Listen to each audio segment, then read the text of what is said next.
Barcelona 4, Sevilla 0, and a game that I can finally say we played good. We played good. The moments that Barcelona didn't do that well were mostly due to Sevilla and their incredible plan that they had set from the get-go. They should have been 3 or 4-0 up by halftime with at least 3 goals going on to Luke de Jong, but the curse from Luis Suarez has changed bodies and joined Luke de Jong, because I genuinely felt so bad for him. Every chance that he missed, you could just see that it wasn't going to come. Luke de Jong is going to be destined not to score a goal for at least 2 more months. That's how it works, apparently. But this game, Valverde, you did it good. When Valverde takes the right decisions, he benches the right players, he makes the right substitutions, we look like a competitive team, and not only a competitive team, a team that can go there and just blow other teams out of the water. And that's what we did today with Sevilla. With the players with the right attitude, plus the right technical decisions, Barcelona just looked like a completely different squad. So that's exactly what we're going to be talking about today. What are the good things that Valverde did to make Barcelona completely demolish Sevilla? So I already hinted to some of the decisions which were positive for Barcelona. Certainly the incorporation of Arturo Vidal from the get-go was sublime. I cannot stress enough how we need his legs. Just the energy, the ground that he covers helps our midfield look so much smooth and faster. Barcelona previously just looked so slow, and I'm not directly blaming this on Sergio Busquets, but he's one of the factors affecting that area of our game. And when he wasn't on the field today, when we had Arturo Vidal from the start, we looked much more energized, we looked more aggressive, and that is a huge positive that I want to attribute to Ernesto Valverde, because he didn't have any trouble benching Busquets. He just went, okay, Arturo Vidal play better, okay, then he goes in. And that's how we need to see decisions being made from now on. The very same thing can be attributed to Ousmane Dembele and how Antoine Griezmann, with recent bad performances, was benched in this game. He looked completely fine, to be honest. Griezmann, whenever the camera pointed at him on the bench, he just looked happy, enjoying the moment. I don't know whether that is something that he previously had talked with Ernesto Valverde or not. Things like that may tend to happen, but he didn't look bothered at all. Perhaps he just acknowledges that he needs to do better, and that would be the right attitude to get him back on track, not just being like Philippe Coutinho, sitting on the bench and just closing in on himself through weekdays coming by. You know, Antoine Griezmann may be seeking a way to get back on the field, and that is a good thing, and he's gonna get it, because now I'm gonna talk quickly about those 2 red cards at the end of the game. Mateo Laos, who do you think you are? Mateo Laos thinks he's like the best ever actor to grace Hollywood, but like you're not. You're a referee playing and refereeing for La Liga in Spain. Just do your freaking job. Like that red card of Ronald Araujo, it was super harsh. I would have never given a red card if I was a referee. I would have given a yellow card and perhaps like a super huge warning or whatever, but that wasn't a red card. And then on Ousmane Dembele, Dembele doesn't even know Spanish. Like, what the hell could have he said to you twice? The very first one was just him slamming his fist into the ground. The first yellow card wasn't even a yellow card. And then the second one, I don't know. Perhaps Mateo Laos is French and he understands exactly what Dembele is going to say to him. But yeah, man, like that, it's just overkill. It's just overkill, Laos. You don't have to do stuff like that. It's already 4-0. Who do you think you are? But yeah, with those red cards, and especially on Ousmane Dembele, Antoine Griezmann is going to get the chance now to play again in that front line. Ansu Fati didn't come in. We don't know if that was because of injury or not, or even perhaps the forced substitution of Todibo out for Araujo in. But overall, it was good that we got to see at least one more youngster debut this season. It wasn't the perfect debut for Araujo, needless to say, but he doesn't have to feel bad about himself. Mateo Laos is just a bus-killer.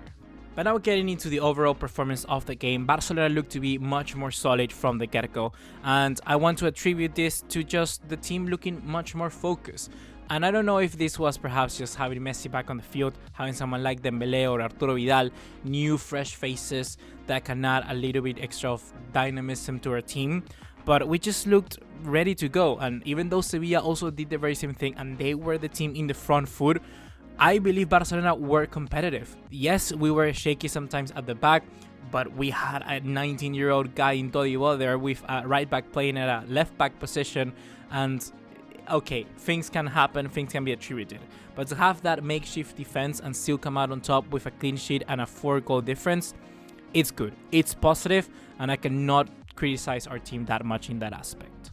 In the more particular cases of Semedo, he just looked like he played in the left back for his entire life, because in contrast to the games against Inter and against Dortmund, Semedo looked like a much better fullback than we've seen him. I think this is the best performance he's had this season thus far, and he was not in his position. Every time he managed to just go forward, he ended up with a cross into the box, which was so positive. Suarez always looked to be at the back of it. Ousmane Dembele was doing the good overland rubs and all of it. So Semedo was a good leader, I would say, through the left-hand flank, even though that's not his position.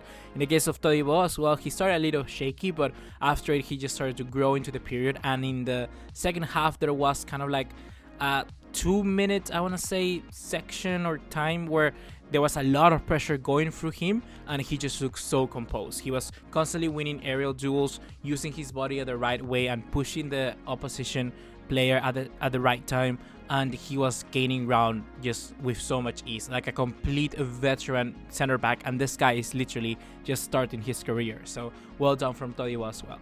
So after the constant misses of De Jong and De Jong and De Jong and De Jong, it came the first goal from Barcelona with Nelson Semedo. Like I said, outstanding play through the left-hand flank. I always say right, but left-hand flank onto Luis Suarez, and of course La Chilena. The overhead kick for Suarez to put it in that place. He had no right to do so. Vlakic was just standing there, like admiring. He wanted to clap, and I know he wanted to do that because Luis Suarez put an absolute masterpiece there.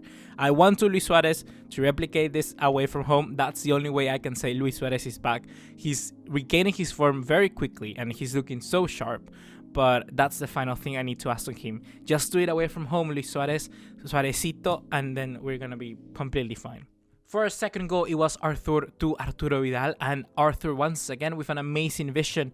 He just cuts it through the defense of Sevilla, and then Arturo Vidal just puts a soft touch, but good enough to put it at the back of the net. Overall, two very good players, I gotta say.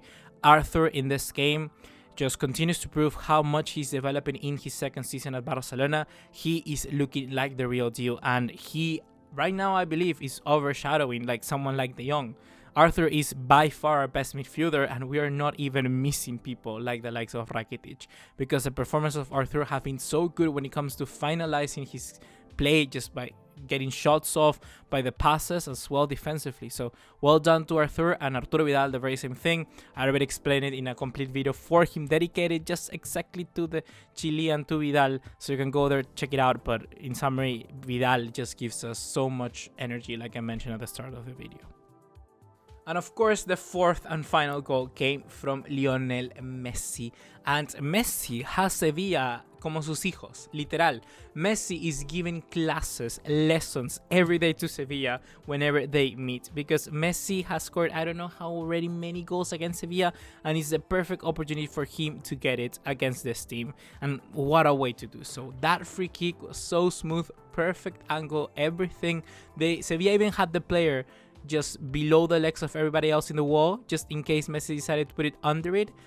They didn't even need that. Messi doesn't even care about that. Messi just gonna blast it into the back of the net, and that's what he does best. You could see as well that Messi really wanted the goal, because there was a time where he just did an amazing run, very similarly to that one against Inter. But this time around, he didn't pass the ball to Suarez. Suarez made exactly the same run as well. Like, Suarez was completely open, and I was like, why don't you pass to Suarez? But then I was like, it's Messi. Probably it's going to end in a goal either way. But Vlakic just decided to become superhuman in this exact play to deny Messi that goal. And that's what you want to see. You want to have that extra little bit of motivation from every single player to do their best, you know? Like Arturo Vidal today, he celebrated that goal like he was wanting to score for a very long time, because he knows that just adding that extra little bit of input can keep him as a starter over someone like Sergio Busquets. And very similarly to the same over different areas of the pitch, like for instance, Ousmane Dembele was constantly trying to dribble past Sevilla defenders, which in sometimes I was just like, you look like a fly, you know, hitting a lamp time and time again, expecting something to change. But I understand why Dembele wanted to do so, because this is a perfect time for him to try and get that spot. And even though he got the red card, I would still start Dembele once we come to El Clásico, and that's a game which is coming very, very closely. So there's literally one more game against Eibar and another one against La Paga to fix this team before the very big game. And for that big game, I'm gonna be trying to bring back the live streams. I already put a post there in the community tab of this channel for you to vote, to tell me if you wanna see live streams or not back again in this channel. And that's gonna be our time for today. I really enjoyed myself in this game. It's been a while since I had a smile after watching Barcelona. So well done, guys, because you, me, the team, Valverde, everyone deserved this victory. So let's hope that we can, take the international break to keep focusing on themselves, on the players, and then we can come back stronger to just get our season back together. Because after this international break, then literally everything becomes so much more intense. So well done for now, and I'll see you in the next one. Take care.